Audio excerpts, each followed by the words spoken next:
El día de hoy vamos a comenzar una nueva materia y es el libro de Reyes. Ni siquiera la he llamado Primera y Segunda de Reyes, sino el libro de Reyes. Y el panorama que vamos a dar hoy precisamente es el panorama de todo el libro, Primera y Segunda. Y como lo hemos visto también en anteriores estudios, por ejemplo, en el caso de Primera y Segunda de Samuel, veamos que el libro de Samuel era solo uno. Originalmente era solamente una historia coherente, pero luego se dividió en dos libros. Lo mismo sucede con Primera y Segunda de Reyes. Y también vamos a ver el mismo fenómeno con Primera y Segunda de Crónicas. Entonces, el día de hoy sí vamos a dar un panorama para dar un panorama más exacto y más fiel a lo que quiere decir la escritura. Tenemos que hablar de todo el libro de Reyes, Primera y Segunda como un todo. ¿Qué hemos visto nosotros? ¿Cómo quedó Primera de Samuel y Segunda de Samuel? Los libros de Samuel nos dejan a un Israel unificado, a un Israel que por el hecho de David reinar, el rey David ha unificado a toda la nación en un solo reino. Y son las 12 tribus quienes han aceptado el gobierno y el reinado de David sobre ellos. Así ha terminado los libros de Samuel. Ahora, también nos ha dejado los libros de Samuel algo impresionante, y es que en Segunda de Samuel capítulo 7 se nos ha hablado del pacto que hizo Dios con David. ¿Cuál? Que de David, de la familia de David, se levantaría uno que su reinado no tendría fin, apuntando al Señor Jesucristo. Y también que a través precisamente de la casa de David y de este prometido se iba a establecer el reino de Dios en todas las naciones. Y cuando hablo de todas las naciones, estoy hablando de que pueden haber convertidos de toda clase de raza, lengua, nación, cultura. Y veremos entonces cómo, desde esa promesa que se le hace a David, que apunta al Mesías, es la única forma que se puedan cumplir las promesas a Abraham. Cuando Dios le promete a Abraham, en ti serán benditas todas las familias de la tierra, su cumplimiento lo tienes precisamente en esta promesa que le hace el Señor a David: te levantaré casa, te levantaré una simiente, se levantará un rey que no morirá, que su reino no tendrá fin. En esos términos quedó entonces los libros de Samuel, con esta expectativa. Ahora, lo que vamos a ver nosotros en el libro de Primera y Segunda de Reyes es una serie, escúchenme bien, una serie de reyes que se van a presentar desde Roboán, que es el caso desde Salomón, que es el hijo que se va a levantar de David, y de ahí en adelante. Pero va a suceder un fenómeno que lo voy a estar explicando en esta clase, que es una división. Y los reinos se van a convertir en reino del norte, reino del sur. Y entonces vamos a hablar de dos líneas de reyes. Ahora, este libro nos va a hablar no solamente de los reyes, sino que nos va a hablar del importante papel que van a desempeñar los profetas paralelamente al oficio o ministerio de rey. Entonces, esto es importante que lo tengamos en cuenta. Ahora, de todos estos reyes que vamos a ver, de todos estos reyes que se van a levantar, 20 reyes en el reino del norte, 20 reyes en el reino del sur, ninguno de ellos va a llenar los requisitos, ni va a llenar el estándar de la promesa que se le ha hecho a David. Ahora, por obvias razones, el reino del norte, que son un poco de reyes que no vienen de la tribu de Judá, ni de la familia de David, pues quedan completamente descartados. Pero aún de esta única dinastía que hubo en Judá, que es el reino del sur, y que se levantan 20 hijos, todos descendientes, 20 reyes, todos descendientes, todos hijos de David, ninguno de ellos llenó la medida de aquel que se había prometido. Esto es importantísimo que lo tengamos en cuenta. Entonces, el libro de Reyes nos va a narrar, mis hermanos, cómo, porque desde el primer rey, que es David, del primer rey, perdón, que es Saúl, y el segundo, que es David, que fue lo que vimos en Samuel, vamos a ver en los libros de Samuel, vamos a ver cómo desde Salomón hasta el último rey, que va a tener Israel o que va a tener Judá, vamos a ver la caída de la nación, del pueblo de Dios. Porque en la historia, el día de hoy, esta historia que estamos meditando, esta historia de los reyes, va a comenzar con un capítulo muy oscuro y muy triste, pero ese capítulo oscuro y triste va a terminar con toda una nación apartada de Dios y de hecho llevada cautiva a naciones extranjeras, como es el caso de Asiria y Babilonia. Entonces los libros de Reyes nos van a narrar la historia de esa caída, de ese degeneramiento, de esa lastimosa caída libre de la nación de Israel. Ahora, esta caída de Israel nos la va a narrar el libro en 5 movimientos y va a tener un inicio y va a tener un final, ambos teniendo como, tanto el inicio como el final, teniendo como protagonista a Jerusalén. Iniciará el libro de Reyes mostrándonos a Jerusalén como el lugar donde se edifica la casa de Dios. Pero finalmente nos mostrará también a Jerusalén cómo cae ante los que vienen a destruirla, que son Asiria y que son obviamente Babilonia. En el caso de Israel es Asiria y en el caso puntual de Jerusalén es Babilonia. Vendrán y destruirán no solamente el templo, sino la ciudad en general. Entonces, el libro de Reyes en 5 movimientos nos va a hablar de la caída de el pueblo de Dios, de la nación de Israel. Ahora, esos 5 movimientos están entre 2 eventos, la construcción del templo y la destrucción del templo. Entonces, vamos a iniciar el día de hoy. Y vamos a iniciar con la historia que va a llevar a esta tragedia. Recuerden, mis hermanos, que vamos a meditar en los eventos que están descritos desde Primera de Reyes, capítulo 1, hasta Segunda de Reyes, capítulo 25. Lo que estamos aquí viendo y que estamos admirando es qué sucedió en medio de esos 2 eventos. 2 de estos 5 movimientos en los cuales el autor de Reyes va a narrar la caída de Israel son la construcción del templo y la destrucción del templo. Pero entre esos 2 eventos se va a ver cómo el reino se divide, se va a ver también cómo los reyes y los profetas trabajan cada uno haciendo una labor, pero vamos a ver cómo tristemente muchos reyes hacen caso omiso a la voz de los profetas. En este panorama que vamos a hacer hoy del libro, vamos a mostrar cuáles eran las responsabilidades de los reyes, pero también cuál era el papel de los profetas al servicio de los reyes. Y finalmente vamos a ver cómo la desobediencia de los reyes a los profetas, el haberse olvidado de la ley de Dios, el haberse olvidado del pacto y aún haber permitido al interior de la nación de Israel la idolatría y el servir a otros dioses, serán el camino que los conducirá al exilio. Esos son los 5 movimientos que hay: edificación del templo, destrucción del templo. Pero entre la edificación y la destrucción del templo está cómo se divide el reino de Israel, cómo los reyes y los profetas tienen una labor, tienen un comportamiento, pero lamentablemente muchos reyes, por no oír a los profetas, se olvidan de Dios. Y ese es el camino a la idolatría, al paganismo y finalmente a que vengan los juicios de Dios y sean llevados cautivos a Asiria, el reino del norte, y a Babilonia, el reino del sur.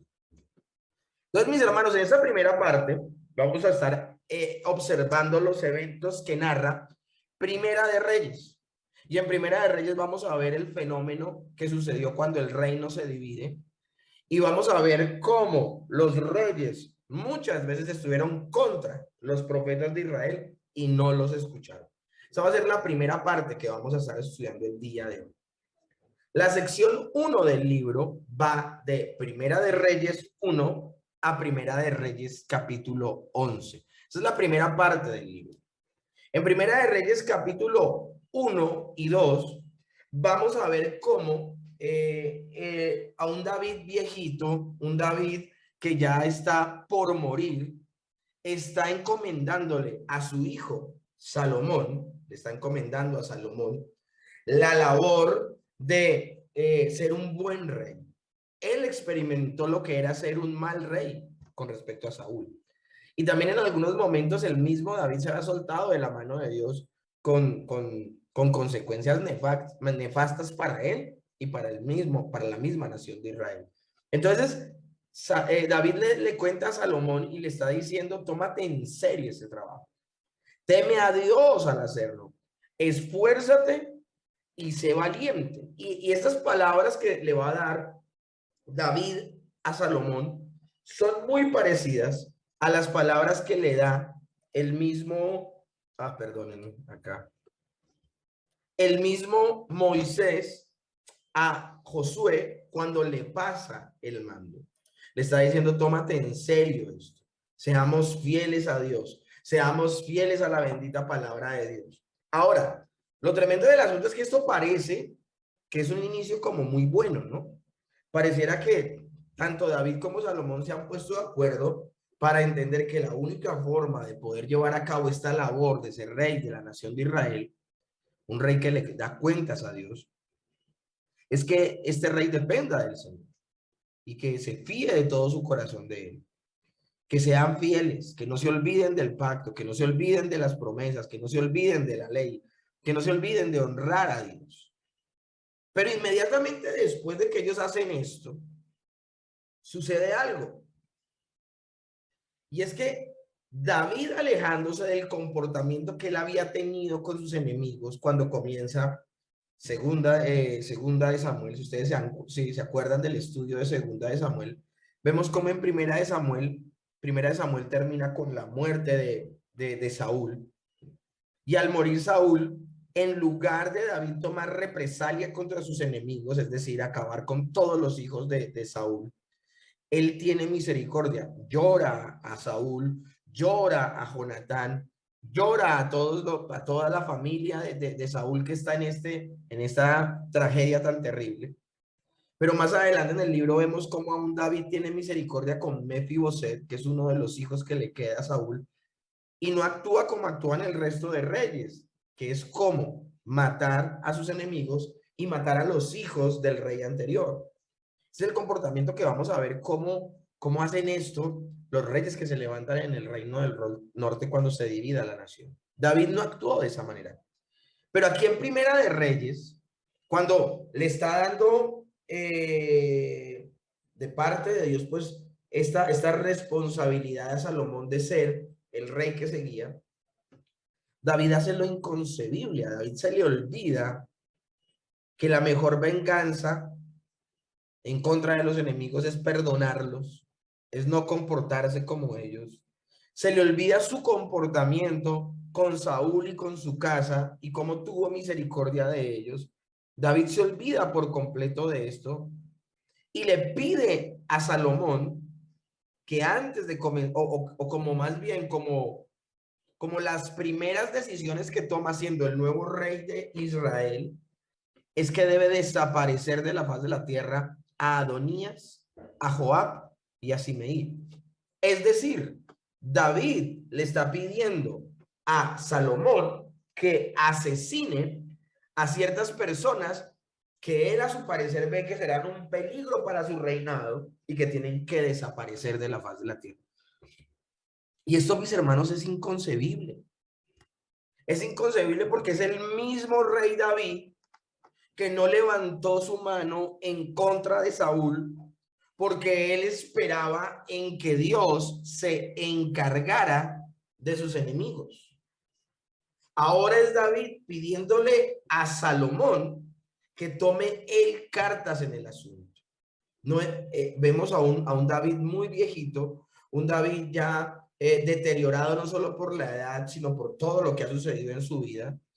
Y aquí vemos, mis hermanos, que hay un completo, una completa incoherencia entre confiar en depender de Dios y confiar en la fidelidad del Señor y que Él invite a su hijo a comenzar su reinado de este modo, matando a sus enemigos. Joab había sido el general de David toda la vida. El tiempo que duró David como rey fue 40 años, y durante esos 40 años su general fue Joab. Adonías es un hijo de David, imagínense, un hijo de David. Y Simei era un hombre que había maldecido a David cuando él escapaba huyendo de Absalom. David no espera lastimosamente en esta oportunidad a que sea el Señor el que se encargue de sus enemigos, sino que él toma la justicia por su propia mano. Es una situación desafortunada. He escuchado a personas que pretenden excusar eso de parte de David, pero eso no tiene excusa. Es una mala forma de comenzar un reinado. Porque Salomón debe haber comenzado el reinado como lo comenzó David, en paz. Ahora, Salomón era un hombre que iba a ser conocido como un hombre de paz. Y que la primera acción que él tome sea esta, va en contradicción aún a lo que Dios había preparado para Salomón. Entonces es importante que tengamos esto en cuenta, porque esto más adelante va a pasar factura. Salomón debió comenzar su reino como lo hizo David, en paz con sus enemigos. Ahora, tremendo esto, mis hermanos, que meditemos en este tipo de cosas el día de hoy. Luego de esta situación pues desafortunada, también tenemos que mencionar que en el capítulo 3 y 4, Salomón pide sabiduría. Y pide sabiduría a Dios para él poder gobernar de la manera correcta sobre esta nación tan grande como es Israel. En ese momento están unificados, como lo dejó David, las 12 tribus bajo un hijo de David que ahora reina sobre toda la nación y el imperio de Israel. En Primera de Reyes, capítulo 5 al 8, se nos va a narrar una detallada crónica de cómo fue la construcción del templo. Se van a hablar de los materiales y las formas dentro del templo de manera muy detallada, que fue oro, que fueron piedras preciosas lo que se usó, que los modelos eran árboles frutales y que eran querubines. Todo esto, mis hermanos, haciendo eco al jardín del Edén. Y el jardín del Edén es la muestra del lugar donde el cielo y la tierra se encuentran, donde mora la presencia de Dios con su pueblo. Y esto se convierte entonces en una importante comparación para los fines de este lugar. Si este lugar está representando, mis hermanos, al cielo, se está representando a que Dios habita en medio de su pueblo, pues mis hermanos, lo que tiene que suceder es que ese templo había sido hecho ¿para qué? Para tener comunión con Dios. Es importante que tengamos esto en cuenta, mis hermanos, a la hora de darle una lectura correcta al templo. Y ahora venimos en Primera de Reyes capítulo 9 al 11.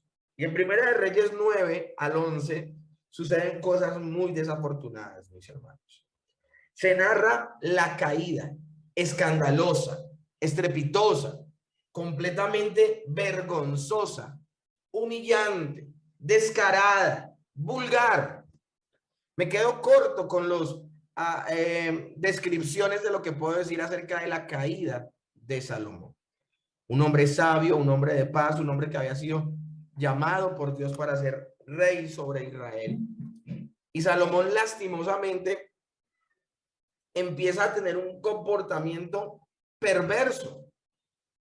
Y yo quiero mencionarles, antes de todo esto, quiero hablarles de que Deuteronomio 17, se los he nombrado también en clases anteriores. En Deuteronomio 17 el Señor había dejado escrito cuáles eran las responsabilidades del rey a la hora de reinar sobre Israel. Dice Deuteronomio 17:19, la tendrá consigo para leerla, ¿qué? La ley de Dios, todos los días de su vida, para aprender a reverenciar al eterno Dios, para guardar todas las palabras de esta ley y poner estas normas por obra. En este verso del capítulo 17 se está mencionando que el rey debe hacer una copia anual de la ley de Dios y tener esa copia hecha de su puño y letra. El rey debía sacar esa copia, o sea, tomar lo que había escrito Moisés y sacarle una copia. Ahora, desde Moisés hasta David, tal vez los originales ya no existían. Entonces lo que tenía era copia de copia de copia. Pues de esa copia, el rey tenía que hacer una copia con su puño y letra. Uno, para estudiar la escritura. Y dos, para no olvidarla y enseñarla al pueblo. Para que sucediera lo que dice el verso 19, precisamente. Por ese acto de negligencia de no hacer esta copia es que David, por ejemplo, olvida cómo se debe trasladar el arca de Dios y por eso muere Usa, porque ellos pretendieron llevarla el arca como la llevaron los filisteos y no como la debían llevar y como había determinado Dios que se transportara el arca. Hay personas que dicen, no, es que los que tomaron, Usa tocó el arca, pero Usa no era de los sacerdotes, y eso es una afirmación falsa. Usa era parte del sacerdocio, era parte de la familia de Aarón. De hecho, eran de la facción de los coatitas. Y los coatitas eran los que estaban encargados de trasladar los enseres del arca. Estos elementos tan sagrados. Y ustedes dirán, bueno, ¿y qué pasó allí? Pues estas personas sabían lo que tenían que hacer. Y cuando Usa lanza la mano para no dejar que el arca caiga, está yendo en contra de todos esos principios que muy seguramente él sabía. Por esa razón es inconcebible que el rey no sepa cómo se trasladaba el arca y en lugar de seguir la indicación que decían las escrituras en la ley, lo haya hecho como lo hicieron los filisteos la última vez que tuvieron el arca, que fue montarla en un carro y jalarla de bueyes. Impresionante. Eso es lo que sucede cuando el rey olvida su responsabilidad de constantemente estar estudiando la bendita palabra de Dios. Eso es lo que ocurre. Pues mis hermanos, Dios le está diciendo a Salomón, tienes que hacer una copia. Si nosotros leemos lo que dice Deuteronomio 17 de lo que no debía hacer el rey, nos vamos a llevar sorpresas. Porque todo lo que la ley decía que el rey no debía hacer, Salomón lo hizo. Dice, no será inclinado a tener muchas mujeres. Salomón tuvo 1000 mujeres. 700 esposas, 300 concubinas. Imagínense esto. Eso ya muestra una codicia profunda en el corazón de Salomón. También la palabra de Dios dice que él hizo esto en muchas oportunidades. Hablemos de las 700 esposas, porque no creo que esta haya sido la motivación con las concubinas. Pero lo que dicen muchos es que hubo de esos matrimonios, de esos 700 matrimonios, muchos de ellos fueron por conveniencia, para hacer alianzas políticas y cuidar de una paz, pero de una paz artificial. Es decir, de ahí se desprende y se empieza a ver que no hay una confianza de parte de Salomón con Dios, porque Dios le había dicho, y tú vivirás en tiempos de paz. Pero era una paz que Dios se la podía otorgar, más no una paz que él había logrado a través de estas alianzas. Ahora, esto le pasó factura, porque cada una de estas alianzas, cada uno de estos matrimonios, llevó a que Salomón le construyera un dios a cada una de las esposas que tuvo de las diferentes naciones. Porque les digo, muchas de esas esposas ni siquiera eran hebreas, ni siquiera eran israelitas. Él se convirtió, o más bien, él tomó por mujer a la hija de Faraón. Imagínense. Él volvió a Egipto. Dice la palabra, no vuelvas nunca más por el camino a Egipto. O sea, olvida ese camino de retorno. Era algo simbólico. O sea, no vuelvan, no anhelen de donde yo lo saqué. Cuando se convierte la mujer de lodo en sal, se convierte en sal es por eso. Yo lo estoy sacando del juicio y usted sigue anhelando estar allá, pues se convierte en sal. Por esa razón el Señor dice, no vuelva, ni mucho menos un rey haga que mis hijos vuelvan a Egipto. Una cosa impresionante. De hecho, dice, no negocies con ellos. Y Salomón no solamente volvió a Egipto porque emparentó con el faraón, sino que además de eso, lo que nos damos cuenta es que él volvió a Egipto porque negoció con faraón. Negoció con faraón caballos y ciertas cosas. Lo tremendo del asunto es que Salomón no solamente hace eso, sino que también él empezó a tener un énfasis en acuñar riquezas, acuñar dinero, acuñar dinero. Y entre las cosas que usó para acuñar dinero fue que él estableció impuestos, muchos de ellos injustos, sobre los mismos hijos de Israel. Ellos tenían que pagar impuestos, y a veces eran impuestos exagerados, eran impuestos que hacían que las personas se sintieran ahogadas al pagarlos. Cualquier parecido con el día de hoy no es pura coincidencia. El corazón del hombre siempre ha sido igual de perverso. Además de eso, Salomón hizo un énfasis en fortalecer sus ejércitos en medio de un tiempo de paz. Salomón, discúlpenme en un momento. Salomón empezó a hacer un énfasis en reclutar personas, fortalecer el ejército en tiempos de supuesta paz. Salomón empieza a hacer esto. Entonces lo que vemos es profundas dudas de Salomón con respecto a la protección de Dios. Y finalmente hace lo inconcebible. Empieza a motivar al interior de la nación la esclavitud, el poner bajo servidumbre y esclavitud a personas de su mismo pueblo. De hecho, muchos de esos siervos y muchos de esos esclavos fueron los que construyeron los grandes proyectos de construcción de Salomón. Y no me estoy refiriendo al templo. Me estoy refiriendo a otros proyectos de construcción que tuvo Salomón. Entonces estamos viendo en Salomón una persona que se ha olvidado de la ley de Dios. Una persona que ha menospreciado lo que el Señor le ha dado. Y vemos en Salomón algo muy triste, mis hermanos. Porque palabras más, palabras menos, Salomón rompió sistemáticamente toda la ley de Dios. Eso fue lo que hizo Salomón. Y esto es terrible, es triste, mis hermanos. Al punto que Salomón no se parece en nada a su padre David, sino que es más similar a Faraón. Entonces esto es terrible, es un desacierto por parte de Salomón terrible, mis hermanos. Estamos viendo una tragedia impresionante desde el comienzo del libro, mis hermanos. Es por esa razón que cuando muere Salomón, se levanta su hijo Roboam. Y Roboam va a seguir los pasos de su papá. Después de que el rey Salomón murió, su hijo Roboam fue rechazado por el pueblo por no bajar los impuestos.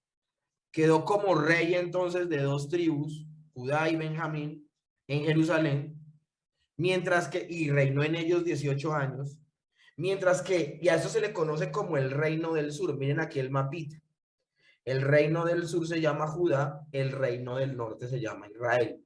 El reino del sur llamado Judá, su capital es Jerusalén.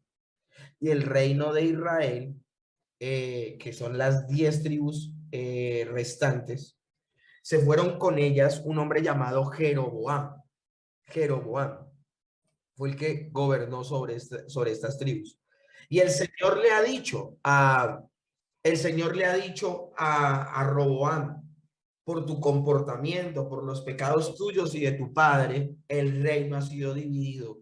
Por amor a mi hijo David, a mi siervo David, les voy a dejar dos tribus, Judá y Benjamín. Pero como castigo, 10 tribus le serán quitadas y le serán dadas a otra persona, Jeroboam. Ahora, lastimosamente Jeroboam, por miedo, porque Dios fue el que puso a Jeroboam sobre Israel. Jeroboam debió haber confiado en Dios, debió haber puesto su confianza en el Señor. Pero como había estado establecido en la ley de Moisés, que todas las naciones de Israel debían ir a Jerusalén anualmente para celebrar 3 fiestas, Jeroboam se llena de miedo, se llena de temor y dice: hombre, yo tengo que construir un culto para evitar que la gente se vaya a Jerusalén, porque estando en Jerusalén, Roboam les puede hablar al oído, se quedan allá y bueno, finalmente me quedo sin pueblo o hasta me matan. Y Jeroboam de su propio corazón levantó todo un nuevo culto a Dios, porque él supuestamente adoraba a Jehová. Eso ya lo explicaba en otras clases y es terrible. Jeroboam entonces levanta un culto extraño a Dios, donde él mismo, escúchenme bien, nombra sacerdotes, donde él mismo nombra días de fiesta, donde él mismo nombra ciudades capitales, como lo son Samaria y Betel, y en ellas formó un culto extraño. Jeroboam fue el primer rey del norte de Israel. Ahías el profeta le anunció que sería rey, rompiendo su capa en 12 pedazos y dándole 10 de ellos. Su mayor pecado fue promover la idolatría en Israel, construyendo 2 becerros, uno en Dan y otro en Betel. Al tratar de detener a un profeta que lo exhortaba, se le secó la mano. De eso vamos a hablar, mis hermanos, en una clase próximamente. Entonces vemos acá, mis hermanos, el fenómeno tan terrible. Vemos en Judá, precisamente, que la capital es Jerusalén y allí va a haber un templo, el templo que hizo Salomón. Todo esto bajo la bendición y respaldo de Dios. Pero en Israel van a haber 2 templos, uno en Betel y otro en Dan. Templos que salieron del corazón de Jeroboam, templos que no tienen nada que ver con un culto verdadero a Dios, y templos que lo que hicieron fue que toda la nación del norte se desviara. Nosotros vamos a ver entonces, mis hermanos, que entre los reyes de Israel y los reyes de Judá, en cada uno de estos reinos se levantan 20 reyes, mis hermanos. Ahora, hay un criterio de evaluación para saber si esos reyes eran buenos o eran malos. ¿Y esos criterios son cuáles? Ellos debían adorar solo a Jehová, debían erradicar la idolatría y debían ser fieles al pacto. Es decir, debían guardarse de circuncidar a sus hijos, de cumplir la ley. El reino del norte, de 20 reyes que hubo, ninguno de ellos, escúchenme bien, de 20 reyes, acá están, miren, desde Jeroboam hasta Oseas, 20 reyes reinaron sobre el reino del norte. Ninguno fue fiel a Dios. Ninguno adoró y sirvió a Dios. Ninguno se guardó de la idolatría. Ninguno fue fiel al pacto. Ahora, de los reyes de Judá, desde Roboán hasta Sedequías, de esos 20 reyes, de esa única dinastía, que tengo que aclarar que en los reyes de Israel, todos estos nombres no son parte de una misma familia. No son todos hijos de Jeroboam, no. Entre ellos había envidias, conspiraciones, se mataron entre ellos. Hubo muchas familias y muchas dinastías en medio de esta genealogía de reyes. Por otra parte, en el caso de Jerusalén, de Judá, dentro de estos 20 reyes, todos son hijos de David. Todos estos 20 reyes son descendientes de David. Dios cumpliendo la promesa, mis hermanos, Dios cumpliendo la promesa de que no faltaría hijo de David que se siente en el trono. Pero de esos 20, solo 8 fueron fieles a Dios. 12 de ellos fueron infieles, olvidando el pacto, siendo idólatras y haciendo las cosas muy mal. Y es aquí, mis hermanos, donde entra a tomar importancia el rol de los profetas. Porque los profetas no eran adivinos, no eran personas que supieran el futuro, no. Cuando hablamos de profetas, hablábamos de que son la voz de Dios, son los que traen el mensaje de Dios. Por eso ellos decían, así dice el Señor. ¿Cuántas personas al día de hoy que se ufanan de ser profetas tienen que aprender de los profetas del Antiguo Testamento? Ellos fueron llamados por el Señor y ellos eran la voz de Dios, por eso nunca se equivocaron. Ahora, hablemos del papel de los profetas. Hablaban en nombre de Dios, pero también los profetas se constituyeron en guardianes del pacto. Ellos evaluaban a los reyes y les decían, usted está actuando bien o está actuando mal. Recordemos a Juan el Bautista diciéndole, Juan es el profeta tipo Antiguo Testamento, el último profeta tipo Antiguo Testamento. Vemos llamándole la atención a Herodes y diciéndole, tú no te has portado bien, tú has tomado la mujer de tu hermano, tú has sido injusto con el pueblo. O sea, él le llamaba la atención a las personas de autoridad. Eso era lo que hacía el profeta. Si alguien se torcía y abandonaba la ley de Dios, si no era fiel al pacto, El profeta se manifestaba y el profeta hacía su labor. Ahora, el profeta también tenía la labor de condenar la idolatría. Tenía la labor de condenar la injusticia. Si los reyes, si las personas bajo autoridad se estaban aprovechando de su autoridad para hacer las cosas mal, el profeta les hablaba. Por eso vemos a un profeta interviniendo en cada uno de los momentos importantes de la nación de Israel. Ahora, él condenaba la idolatría y la injusticia no solamente en frente de los reyes, sino que también llamaba el orden al pueblo en general. El profeta recordaba constantemente a Israel que ellos eran la luz de las naciones. También los retaba al arrepentimiento y a guardar la ley de Dios. Retaba al pueblo y al rey, en grandes rasgos, a confiar en Dios. Por esa razón los profetas fueron tan odiados en el Antiguo Testamento.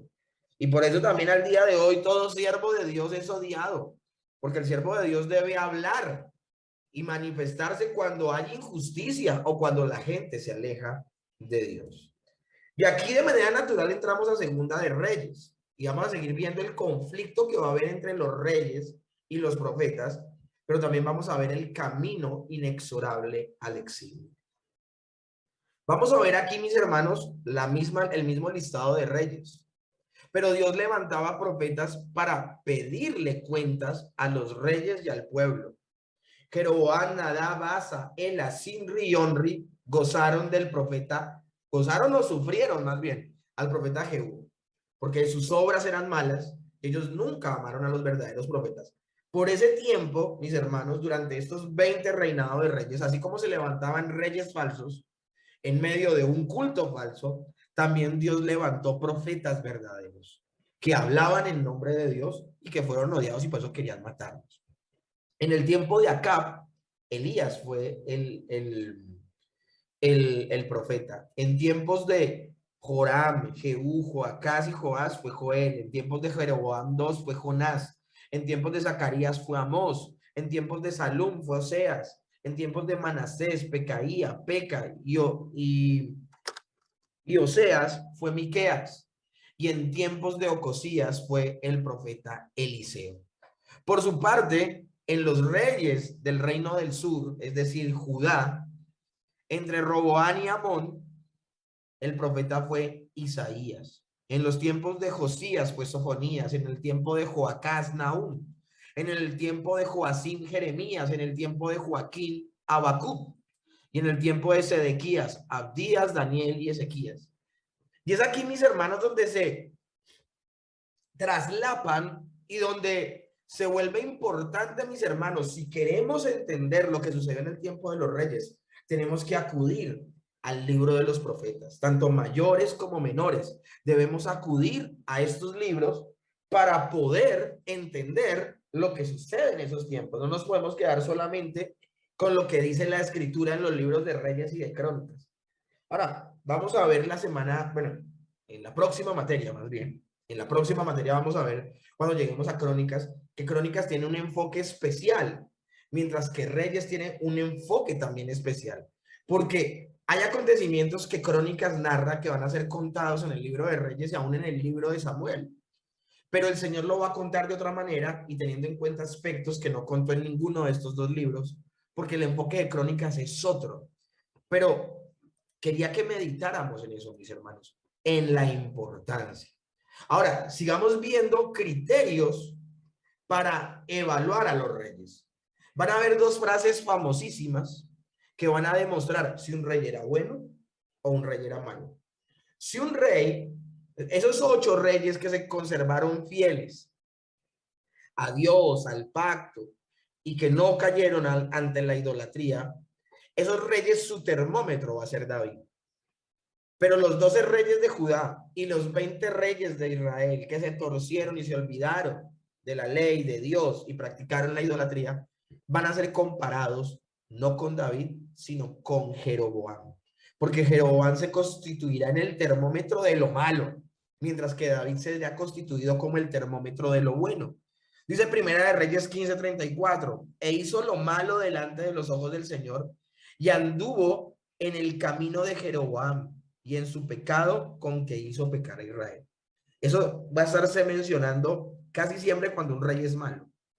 Pero cuando el rey temía a Dios, dice, y si anduvieres en mis caminos, guardando mis estatutos y mis mandamientos, como anduvo David tu padre, yo alargaré tus días. Entonces, vemos aún dentro de la escritura unos termómetros y unos estándares que hay.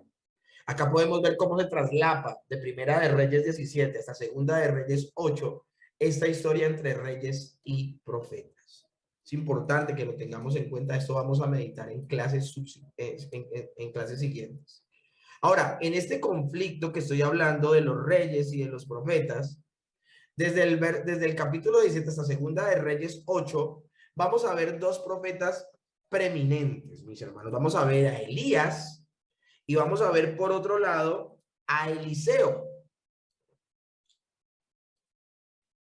Y vamos a ver, cuando hablamos de Eliseo, de Elías, vamos a ver un hombre lleno del poder de Dios, lleno de las palabras de Dios, pero un hombre que le tocó muy fuerte, porque le tocó vivir en tiempos del rey Acab y la bruja reina Jezabel. En esos tiempos, mis hermanos, la mayoría de personas abandonaron el temer a Dios para empezar a adorar a Baal. Si nosotros recordamos muy bien, Primera de Reyes, capítulo 19, vamos a ver este gran conflicto que hubo entre los profetas de Baal y entre Elías, de cómo el Dios quisiera descender fuego del cielo, sería el verdadero Dios.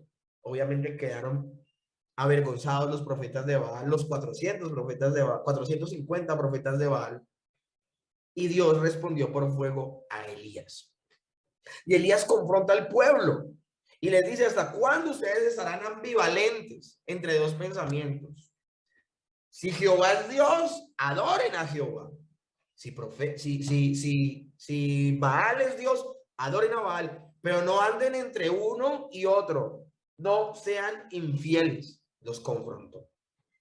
Finalmente, mis hermanos, van a venir muchos juicios y muchas situaciones. No llueve. Van a haber situaciones tremendas por el pecado de Acab y de Jezabel. Pero lo tremendo del asunto es que Acab y Jezabel no solamente condujeron a que el pueblo adorara a otros dioses, sino que Acab y Jezabel usaron su poder para aprovecharse del pueblo. Para los que dicen que esto no es importante y que esto es desviarse de las cosas de Dios. Mis hermanos, uno como hombre de Dios, como siervo de Dios, uno debe denunciar cuando las personas puestas en autoridad abusan del pueblo. Y eso fue lo que sucedió con Acab y Jezabel, precisamente. Acab y Jezabel, por tomar una viña que no les quiso vender un hombre llamado Nabot, le ponen testigos falsos, lo apedrean y su sangre es derramada porque ellos quieren quedarse con su terreno. El Señor, no soportando esta injusticia, mis hermanos, es donde llega el colmo, la maldad de estos dos, y el Señor determina que van a morir y su descendencia va a ser desarraigada de la tierra. Pero eso va a suceder más adelante, no en tiempos del profeta Elías. El profeta Elías es arrebatado, queda el profeta Eliseo, y Eliseo muestra que tiene el manto de Elías. Ahora, él le ha pedido una doble porción de la unción. Y vamos a ver que en las escrituras se nos mencionan 7 milagros que hace Elías, mientras se nos mencionan 14 milagros que hace Eliseo. Aquí, más allá de cualquiera de estas cosas, lo que queremos mencionar es que los profetas son protagonistas relevantes, que confrontaron a los pueblos, que llamaron al temor de Dios a las personas, pero que también metieron en cintura a los reyes. Ahora, muchos de los profetas murieron por esa labor porque los reyes no los quisieron escuchar. A pesar de la labor de Elías y de Eliseo tan fuerte porque Israel se volviera a Dios y renunciara al paganismo y a lo malo, no lograron apartar a Israel de la apostasía.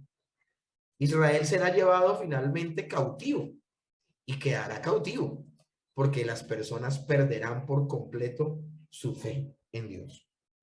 Segunda de Reyes 9 al 17 nos habla del camino al exilio. En Segunda de Reyes 9 al 17 vamos a ver cómo el Señor levanta a una persona que traiga juicio sobre la casa de Acab, y es Jehú. Jehú va a matar a Jezabel, va a matar a todos los hijos descendientes de Acab, pero la forma en que él desarraiga a estas personas de la faz de la tierra fue muy sanguinaria. Va a ser algo tan escandaloso que esto va a motivar a que haya un poco de conspiraciones y muertes de ahí en adelante. De ahí en adelante es donde se descontrola esto y la gente con sed de poder empiezan a matar para poder reinar otro y otro y otro. Eso es lo que pasa desde el tiempo de Jehú. Una violencia, una adversidad tremenda. Ahora, estas personas han sido idólatras, han sido injustas, han sido infieles al pacto. Y eso es lo que va a catapultar a que venga a Siria y se los lleve en exilio. Ellos nunca volverán de Asiria. Y si vuelven, vuelven contaminados con los asirios y pues no van a volver a la real y a la verdadera fe. Finalmente uno diría, bueno, hay esperanzas. Jerusalén es otro cuento. Pues no, mis hermanos, porque de Segunda de Reyes 18 al capítulo 25 se va a narrar también la desaparición de Jerusalén y el exilio a Babilonia. Vamos a ver cómo el libro en Primera de Reyes 18 al 20 nos habla de Ezequías. Y vamos a ver cómo Segunda de Reyes del 22 al 23 nos habla de Josías. Nos habla de dos reyes impresionantes que quisieron quitar la influencia cananea del reino del sur. Por su parte, Ezequías trajo reformas. Él no permitió que Asiria, porque Asiria, la que llevó cautiva al reino del norte, también golpeó a la puerta y también quiso asolar y destruir a Jerusalén. Pero porque el rey Ezequías confió y dependió de Dios, Asiria no lo pudo hacer. Pero lastimosamente, a pesar de esos esfuerzos y este comportamiento tan temeroso de Ezequías, y sumándole el comportamiento de Josías, que Josías, imagínense, encuentra el libro de la ley que estaba desaparecido en el mismo templo cuando él quiso reconstruirlo, arreglarlo, porque estaba descuidado. Cuando él lee lo que dice Deuteronomio 28 de las consecuencias que van a venir por el pecado de la nación, dice que él rasga sus vestiduras y se humilla delante de Dios y dice, el Señor va a traer un juicio tremendo. No lo merecemos, hemos actuado mal. Pero el Señor dice, en ese tiempo no vendrá ese juicio. Vendrá cuando tú hayas muerto, cuando hayas fallecido. Y lo tremendo del asunto, mis hermanos, es que el Señor va a cumplir eso. Y el Señor va a traer un juicio tremendo. Pero mis hermanos, aquí la reflexión es la siguiente. A Judá se le había acabado también el tiempo. Y entre Ezequías y Josías se levantó un rey terrible que fue Manasés. Manasés no solamente fue idólatra, sino que Manasés llegó al punto de sacrificar a sus propios hijos al fuego. Un rey de Judá, un descendiente de David. Mis hermanos, no solamente a Jerusalén se le ha acabado el tiempo, sino que habían llegado a un punto sin retorno. Dios debía castigarlos. Dios en qué momento castiga a Canaán y la erradica a través del pueblo de Dios, cuando ellos llegan al sacrificio de niños, cuando ellos llegan a estos comportamientos tan terribles. Al practicar las mismas cosas, Jerusalén y la nación en pleno, ya no hay punto de retorno, ya todo está escrito. Debe ser castigada la nación de Israel. Del capítulo 24 al 25, Segunda de Reyes nos va a narrar la destrucción de Jerusalén, la destrucción del templo y cómo las personas son llevadas cautivas. Ya se han llevado cautivos en capítulos anteriores. Asiria ya se ha llevado cautiva a Israel, al reino del norte. Ahora, Babilonia se lleva cautivo al reino del sur. Y lo tremendo del asunto es que uno queda con la pregunta, ¿ha terminado Dios con Israel? ¿Ha terminado Dios con el linaje de David? No hay esperanza, o sea, él no va a poder cumplir las promesas que ha dicho que de un hijo de David vendrá el Mesías. Todavía no ha venido. Esa es la pregunta que uno se hace. Y miren, mis hermanos, la maravilla que es leer la Biblia como la hemos venido leyendo. Dice Segunda de Reyes capítulo 25, verso 27 al 30. Así termina el libro de Reyes. Esto está sucediendo avanzando en el tiempo 30 y pico de años. O sea, ya los hijos de Jerusalén que han sido llevados a Babilonia ya llevan 30 y pico de años viviendo en Babilonia como personas cautivas, como personas que no son libres. Es en ese momento, trasladándonos en el tiempo hasta ese momento, mis hermanos, es que suceden los acontecimientos, mis hermanos, que les voy a leer a continuación. Aconteció a los 37 años de cautiverio de Joaquín. Joaquín es un príncipe, un heredero al trono. Él debe haber sido rey de Jerusalén, hijo descendiente de David. Debe haber sido rey, pero no pudo serlo. ¿Por qué? Porque llegó a Babilonia y se lo llevó, en lugar de ser rey, se lo llevó a ser un cautivo en Babilonia. Y luego de estar 37 años como cautivo en Babilonia, miren lo que pasa.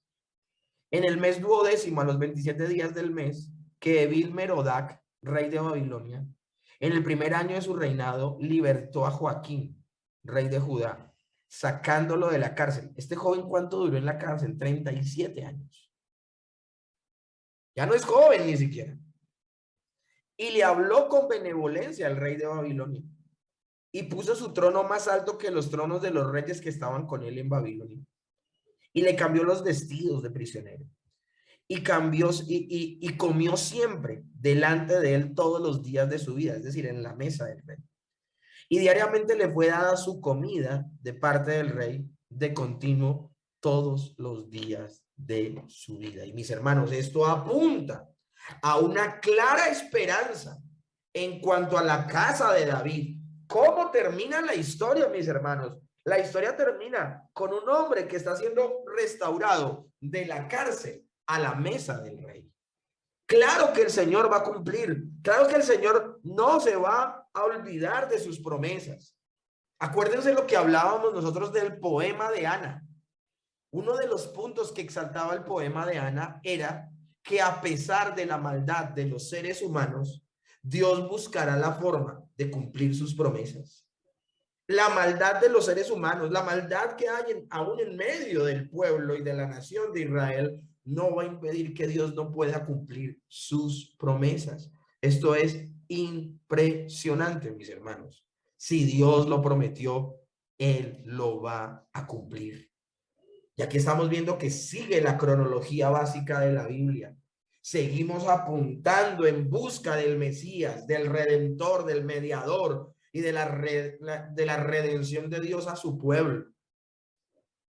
Mis hermanos, démonos cuenta. A veces hemos tratado a Israel como que Israel son mejores que los demás. Miren los pecados tan graves que acaba de caer Israel. Vemos a un Salomón muy parecido a Faraón. Vemos a una nación de Israel que aún han sacrificado niños al fuego como lo hicieron los cananeos. Porque el comportamiento del ser humano que no ha sido regenerado es el mismo. Así sea cananeo, judío, hebreo, egipcio. Los seres humanos caídos se comportan de la misma manera. Si una persona no es regenerada, potencialmente puede hacer cualquier clase de maldad y serán siempre inclinados a la idolatría, a la inmoralidad y aún a entregar a sus hijos al fuego. Lo que estamos viendo acá es una clara radiografía de lo que sucedió con esta nación, de que siguen a la espera del rey prometido, pero que a pesar de la maldad, Dios sigue firme y sigue siendo fiel. Aunque todo Israel sea infiel, Dios sigue permaneciendo fiel.